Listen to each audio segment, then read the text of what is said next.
esse contrato, né, para assinatura desse contrato, que ora pode ser com o poder público, ora pode ser com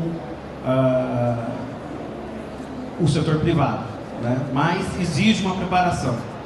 Assim como a Ionara colocou que desde 2000, né, a cooperativa ela vem se preparando, né, ela era uma associação, depois se transformou numa cooperativa, né, também para assumir esse contrato, a cooperativa ela tem que se preparar em pelo menos 4 quesitos, né, nos documentos que ela tem que ter, né, para habilitação jurídica junto ao contrato, né, que é ter o seu estatuto em dia, a sua diretoria em dia, né, com o mandato em dia, ter as certidões negativas, né, onde a prova que ela não tem débito, ela pode contratar com o poder público, ter os seus balanços em dia, suas prestações de contas aprovadas, né? E quando a gente fala em estatuto, a gente remete a 12.690, né, de 2012, que o Minori citou, né, que os estatutos eles precisam ser adequados a essa lei. É uma lei polêmica, sim, é polêmica, mas a gente tem que fazer algumas adequações em benefício à cooperativa, né? Em relação à parte administrativa, né, a Avemari, né, ela se organizou aí na parte administrativa no escritório, né? É importante ter um escritório? É importante ter um escritório para organizar os papéis, para que o contador receba essa documentação em ordem, né? Para que o contador também oriente da melhor maneira quem é que vai movimentar essa documentação, quem vai emitir a nota fiscal, né? E daí vem uma outra preocupação também, que em relação aos impostos, né? Que impostos incidem sobre essa emissão da nota fiscal, que aqui no nosso caso são 2 notas fiscais, né? Uma nota fiscal de serviço, né? Então que tem lá os tributos relacionados a serviço, e a parte da comercialização, né? Que também tem os seus impostos e tributos relacionados à comercialização. Como é que a minha cooperativa se prepara, né, para ter uma nota fiscal eletrônica, né, para ela ter uma nota fiscal de venda de produto, né? Será que a minha atividade está adequada lá no meu cartão CNPJ, no meu estatuto? Então, convém que as cooperativas, nessa preparação, elas chamem os seus contadores, né, para que façam essas adequações, né? Como é que eu vou poder coletar e triar se na minha atividade não tem, né, no meu estatuto lá não tem essa atividade? Como é que eu vou comercializar se eu não tenho isso lá no meu estatuto? Se eu não tenho isso no meu CNAE, que é o Código Nacional de Atividade Econômica, né, que para emissão de nota fiscal de serviço, a grande maioria das prefeituras do Brasil são notas fiscais eletrônicas, e essas notas fiscais eletrônicas são emitidas através do CNAE, da atividade de cada uma das cooperativas, né? Então é uma preocupação. A questão previdenciária também, porque invariavelmente nas notas de serviço, né, de prestação de serviço, seja com um ente público ou com um ente privado, né, com uma empresa, um shopping, né, vai haver a retenção de INSS, né, que na cessão de mão de obra é prevista em lei que se faça essa retenção, né, não só do INSS, como de outros impostos, né. No caso, eu estava conversando com o Júlio, aqui de Santana do Parnaíba, né, em relação ao ISS, que é o Imposto sobre Serviço, né, ele é diferente de cidade para cidade.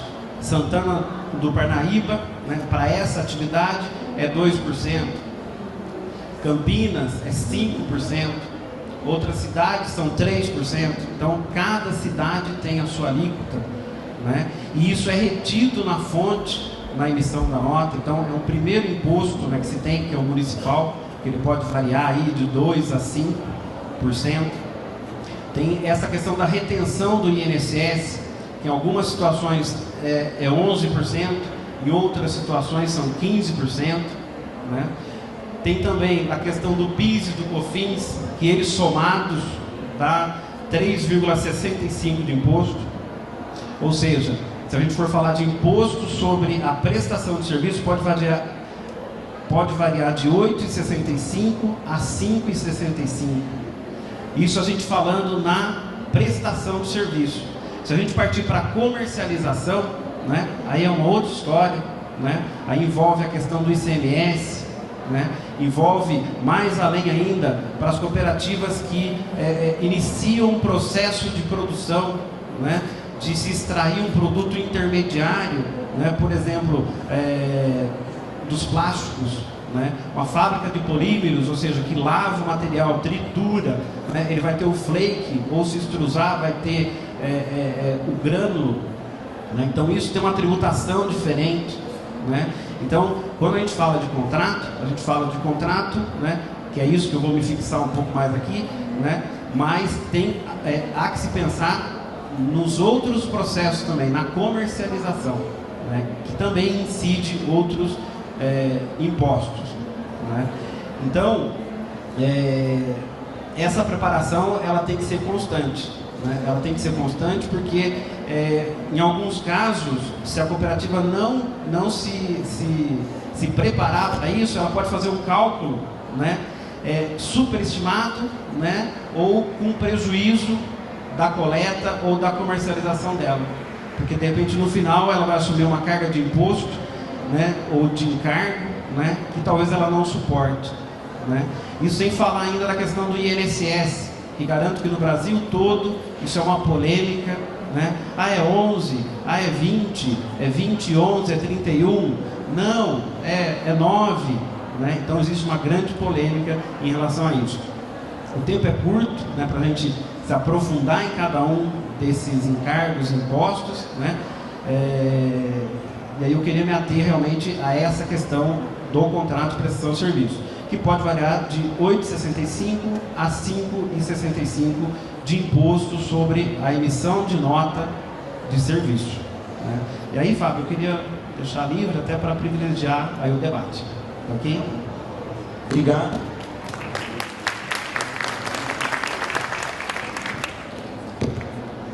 Nós vamos seguir aqui, não é, uma rodada de pergunta, pode ser, Júlia, né?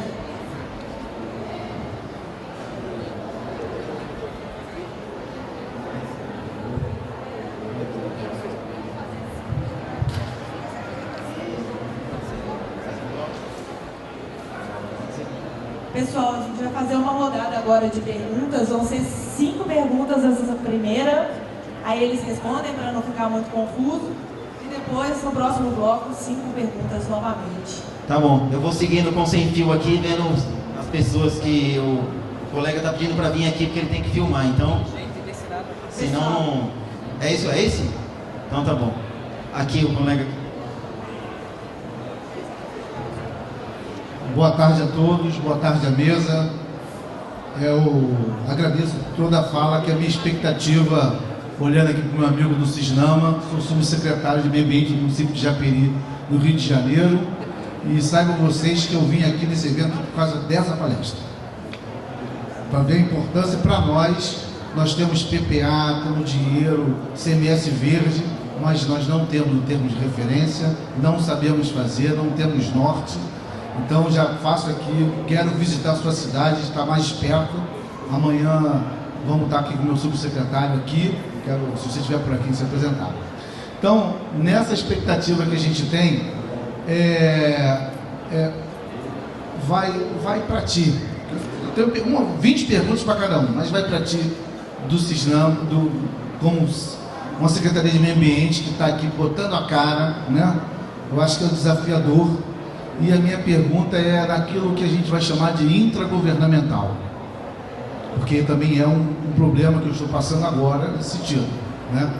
Como foi a construção interna de governo para que você conseguisse chegar nesse momento, após 8 meses de grandes embates, de vencer as pressões naturais que hoje tudo está olhando para essa 12305, o seu custo e o desafio de colocar cada catador desse na nossa gestão.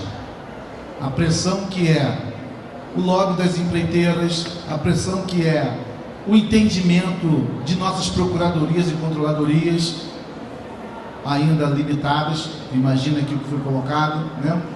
E como é construir, como foi para você construir, e que cada um aqui vai ter que construir isso, cada município é cada município, cada técnico é técnico, prefeito é prefeito, pressões de A e de B, né? Como foi para ti construir isso intra-governo? Eu quero que você seja sério aqui um pouquinho para nós, tá bom? E como é que foi as suas dificuldades de convencer as partes internas do governo a acreditar nesse sonho que o meio ambiente vem tocando, superando as dificuldades da gestão da limpeza pública, tá bom? Obrigado. Nós vamos seguir com mais perguntas aqui e já vamos para lá.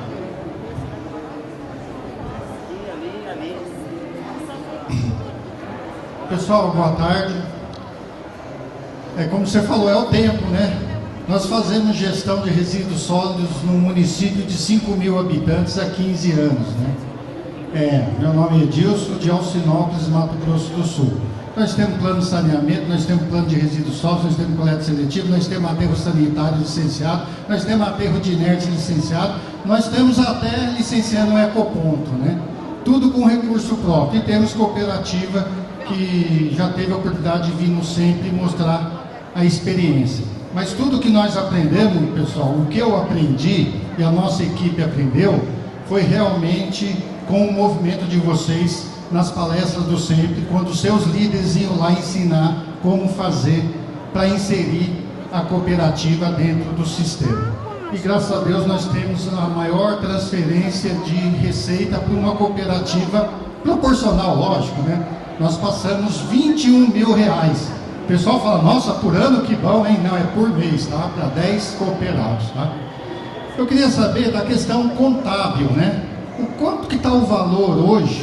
Isso é proporcional à questão de honorários? Existe uma tabela? Ou existe um paternalismo de dizer assim, não, vamos fazer de graça, né? Porque a grande dificuldade que nós conhecemos nas questões das consolidação das cooperativas foi exatamente essa situação. Tanto é que nossa cooperativa, eu falo que é do município, tá? Mas a Coopercal hoje, ela é independente em termos administrativos, gente, tá? Ela tem um contador, tem até advogado, tá? Tem funcionário, um técnico em meio ambiente e tem gestão. Aí o pessoal fala, mas a prefeitura está dando dinheiro demais? Não. Falaram aí em ICMS verde, né? Nós temos o ICMS ecológico. Então nós estamos pagando pelo que eles fazem na questão ambiental e pelo serviço que eles prestam para a prefeitura. A questão desse custo hoje na contabilidade. Tá? Obrigado. Ali, a Madalena e depois o rapaz de azul ali, né?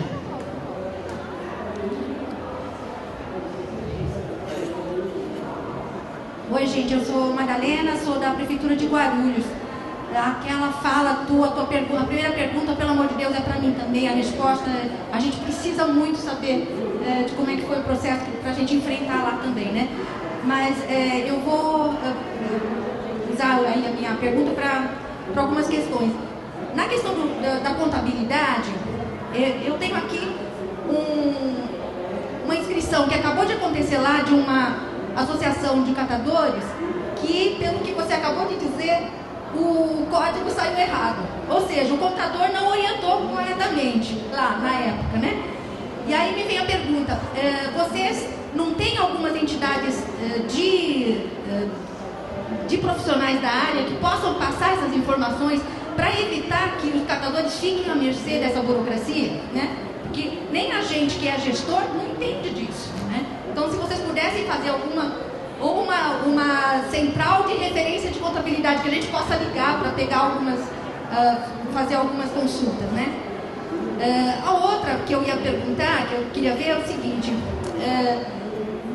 existe os interesses da gestão de coletar todos os resíduos, encaminhar devidamente todos os resíduos, e às vezes existe o interesse comercial dos cooperados que, em determinado momento,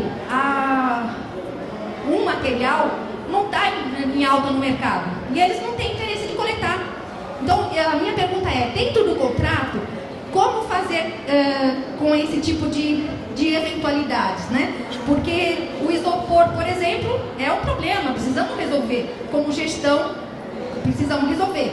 Mas, eventualmente, alguns interesses mais imediatos dos catadores podem não querer mexer com isso. Então, como resolver? A pergunta depois vocês veem quem pode responder, né? E a outra pergunta é, naquela final que você colocou dos contratos já existentes no país, Campinas estava como uma parte para coletado e uma parte para triado. Queria ver como é que funciona, como é que isso se dá. Tá bom. Se puder dizer para quem a pergunta, ajuda, tá bom? Eu vou ali e depois eu tenho que voltar aqui para essa moça que queria perguntar e ali da frente. Aqui atrás?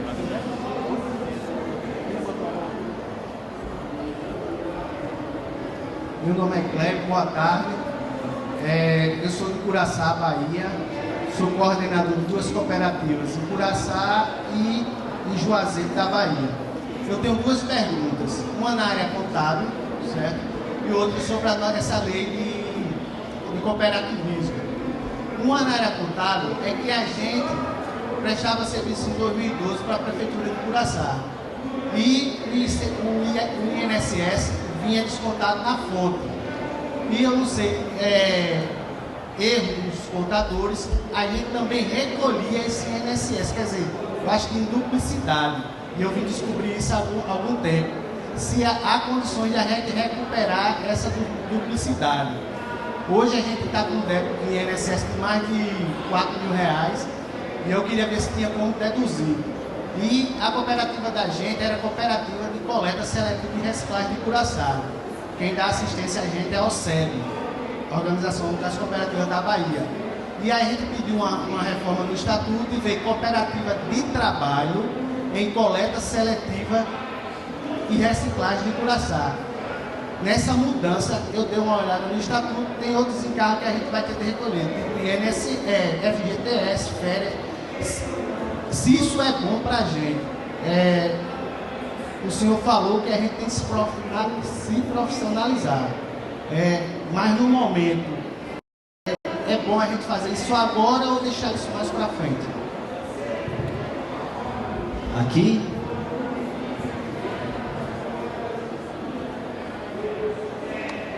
Olá, eu sou a Nara, estou representando Florianópolis, uma empresa pública de local.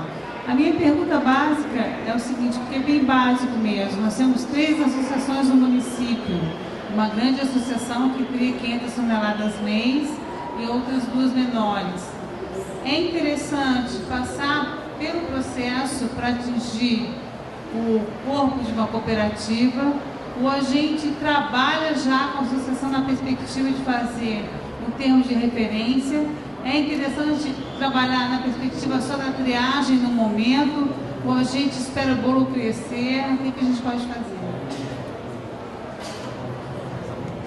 Estamos também falando para as pessoas, se as pessoas tiverem vergonha de perguntar ali no microfone, pode escrever também, tá bom? Fique à vontade, ou pode falar no meu ouvido aqui também.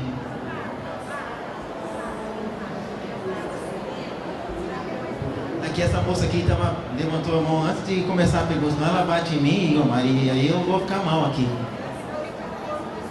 Ela está falando que já foi perguntado o que ela queria, então eu vou voltar para cá, os que levantaram a mão ali vão para o outro bloco. Quer começar de lá para cá?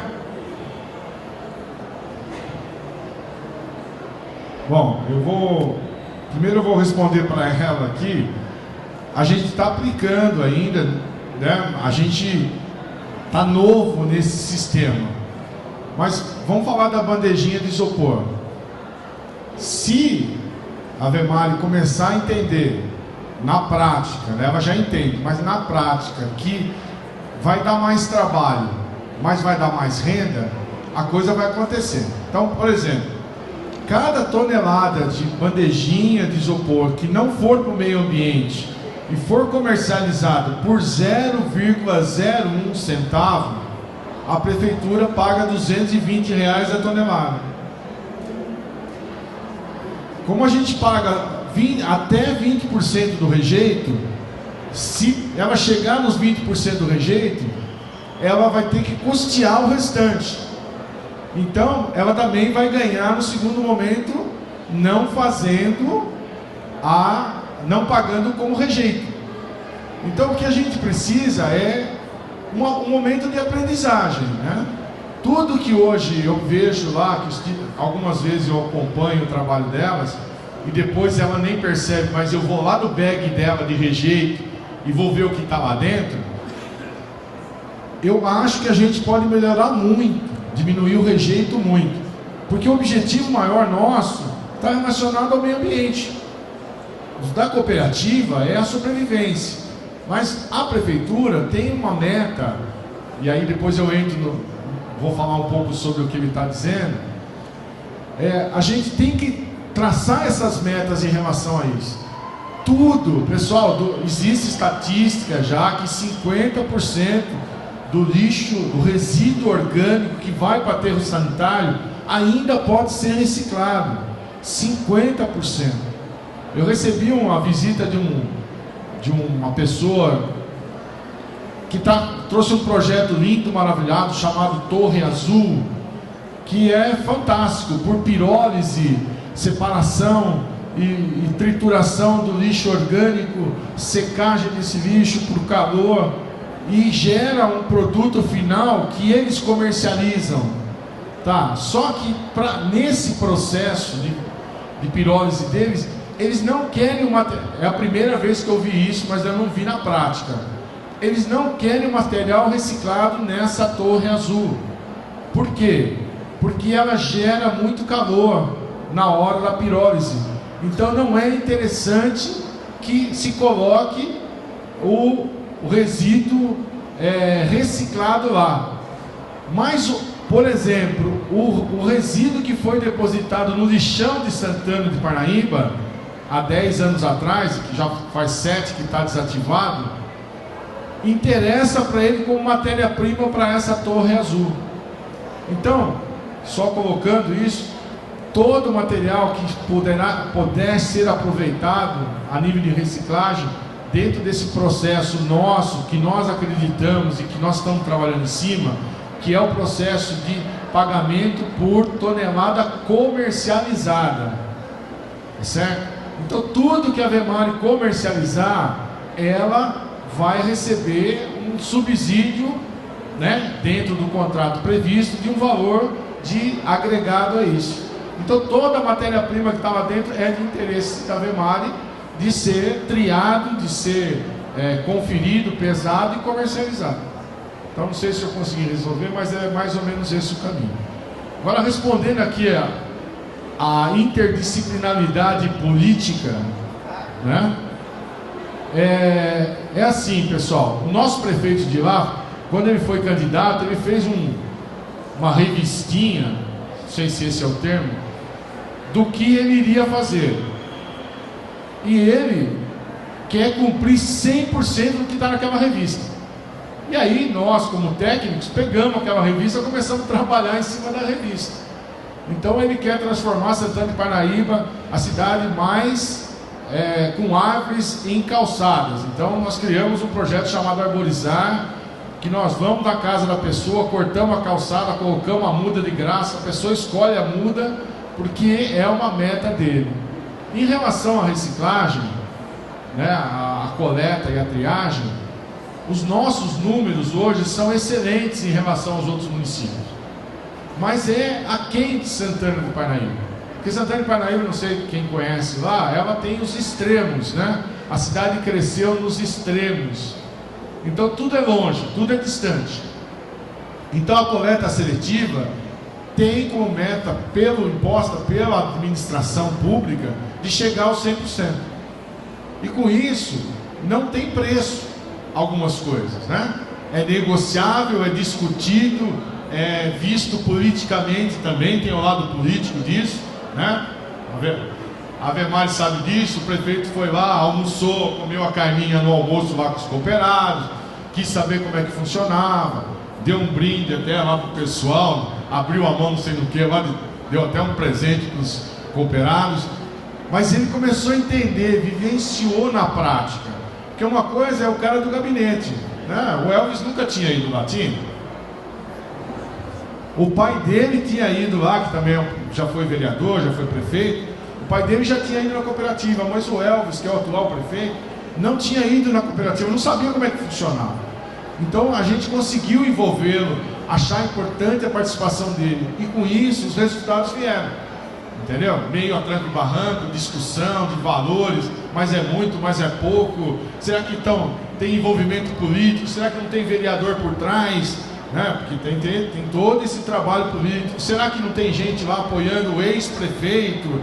Tem tudo isso, pessoal, nesses 8 meses a gente vivenciou, mas foi uma coisa positiva. Eu aprendi muito, acho que a Vemari construiu uma informação também positiva para os cooperados, que isso que é importante, e acho que o prefeito está feliz porque a gente tem divulgado isso, coloca-se semanalmente no Facebook o trabalho executado por elas, que nem isso aqui, pessoal, vocês viram mexendo ali, o prefeito já está sabendo. Ele tem uma página no Facebook e ele exige da gente que a comunicação seja imediata. Então eu já estava ali, já passei as fotos para ele, ele já está compartilhando. Então isso é um mecanismo, tem o ganho político dele, é lógico, né? Ele está interessado nisso também, mas o lado socioambiental pesou muito nisso. Foi um trabalho que nós fizemos de formiguinha mesmo, com funcionários efetivos. Nós somos comissionados, nós estamos em passagem, mas os nossos técnicos estão envolvidos.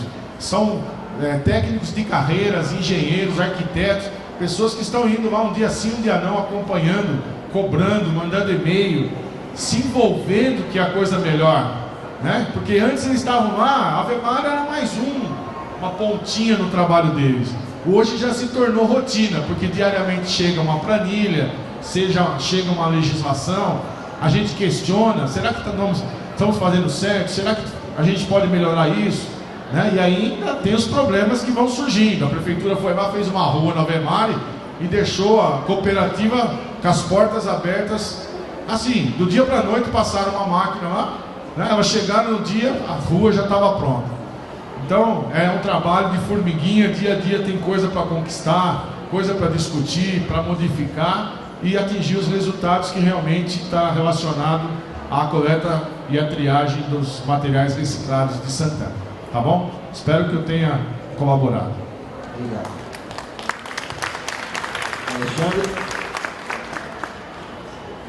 Bom, gente, eu vou tentar contemplar todos, né? Em relação à associação e cooperativa, né? Não sou eu aqui, né, que vou dizer qual que é o modelo certo, qual que é o modelo errado. A princípio,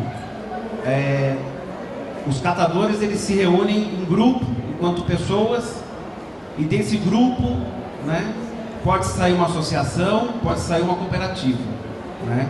Quem vai dizer isso não é o contador, não é o consultor, é a vocação da cooperativa. Muitas cooperativas no Brasil surgiram através de associações, muitas delas formadas ou na rua ou em lições. Então, assim, isso é uma história, né? Isso a gente não tem como, por força de lei, né, deixar isso de lado, dizer, olha, por decreto, a partir de hoje, todas as associações deverão ser cooperativas, né? Até porque, na minha concepção, enquanto você está organizado num grupo de pessoas físicas, em algum momento você tem que se mostrar, aparecer, ser representado. E às vezes em alguns momentos você tem que fazer isso enquanto pessoa jurídica. Então a associação, no primeiro momento, ela cumpre esse momento de juntar as pessoas, ter um local cedido a essa associação, onde ela vai acolher essas pessoas, que muitas vezes são catadores e catadores autônomos. E dali nasce uma semente, né? Assim como a Vemari, né? Que saiu do lixão, era uma associação, se transformou em uma cooperativa. Ela foi obrigada a fazer isso? Não. A necessidade de se transformar em um outro formato jurídico fez com que ela se transformasse de uma associação em uma cooperativa. Isso não é uma obrigação, isso acaba sendo uma necessidade. Eu conheço cooperativas que até hoje atuam como associação e como cooperativas. Como associação, para ser o braço organizativo, o braço que vai buscar recursos, né, para um galpão, para uma prensa, para um material, e ela cede em comodato esse equipamento, esse local para uma cooperativa. Ah, fui obrigado a virar cooperativa? Não, não foi obrigado. Quando você foi contratar com o poder público, a relação tinha que ser uma relação de cooperativa. A dispensa de licitação é para a cooperativa. Então houve aí uma necessidade. Então tivemos que nos adequar, né, a sair de uma associação e ir para uma cooperativa, né? Ah, mas vamos desfazer da associação? Não. A associação ela tem um valor histórico muito grande, né? Isso eu acho que não pode se perder, até porque dá para se atuar das duas formas, desde que uma não conflita com a outra e uma não entre em competição com a outra, né? Então a necessidade é a forma de atuação, até porque juridicamente recurso financeiro, né, que entra numa associação que tem uma finalidade não lucrativa, não econômica, tudo que ela recebe ela tem que reverter para o resultado dela e assim findar. Ela não pode remunerar o sócio, diferente da cooperativa, que todo recurso que entra nela, ela provisiona, né, tudo que entrou paga as despesas, pode fazer um fundo ou não, né, e distribuir entre os seus associados, da forma que eles acharem melhor, né? Então, não condeno em nenhum momento, valorizo até a atuação das associações, só que em alguns momentos ela vai ter que atuar como cooperativa. Isso que vai dizer vai ser a forma de contratação que ela for fazer, né? Então, longe de mim dizer aqui o que é certo e o que é errado, né? Mas esse é o formato, né? A nossa colega ali, né, disse que acabou de abrir uma associação. Não é perdido, não é perdido, né? Talvez a forma com que foi solicitado a esse meu colega, por ele talvez não ter experiência nesse ramo de cooperativa, foi de talvez esclarecer isso, dizer, olha, se você abrir como associação, o recurso financeiro vai ter que fazer esse caminho. Se você abrir como uma cooperativa, o recurso financeiro vai ter que fazer outro caminho, né? Então, mas não é perdido. Eu acho que dá para reverter, né? Isso, do CNAE, né? O CNAE, como eu falei, que é o Código Nacional de Atividade Econômica, né? Ele que vai ditar algumas regrinhas da vida da cooperativa ou da associação, né? Então, tem que se tomar cuidado quanto a isso. Eu posso depois no final analisar contigo, até porque eu tenho alguns CNAEs aqui que dá para a gente debater em relação a isso, né? Especificamente da sua associação, mas é isso, tem que fazer uma adequação correta, né, da cooperativa ou mesmo da associação para que não tenha problema. Outra coisa, né, onde buscar informação, né? Que pena, poucos colegas meus se interessam por esse tema. Eu vim parar, né, nesse meio por obra do acaso e do destino, né? Enquanto contador na minha formação, né, eu acabei me deparando com uma incubadora de cooperativa, né, que também estava iniciando o trabalho, e eu iniciei o trabalho com essa entidade, né, que é o CRCA lá de Campinas, né? É uma entidade ligada à Caritas, que hoje forma uma rede, né, que é a Reciclando, com 7 cooperativas. Eu faço a consultoria também da Rede Catavida, com 22 cooperativas da região de Sorocaba, e vim aprendendo ao longo desse tempo, né? E aí como que a gente aglutina pessoas, não só contador, mas um consultor, um advogado, um administrador, um economista, um engenheiro, né? No trabalho em rede, né? A rede, né? A cooperativa central, ela tem uma das primeiras obrigações, que é aglutinar as cooperativas singulares, é também de criar um sistema de prestação de serviço, né? De oferecer serviço para as cooperativas singulares, né, que é uma assessoria jurídica, uma assessoria contábil, né? Então, assim, dentro das nossas redes, começar a buscar isso, né? Começar a identificar. Aqui tem uma colega minha, que eu não sei se está aqui presente, mas se está na outra atividade da PEC 309, né, que é uma contadora do Paraná, né? Mas aqui tem poucos contadores. Então,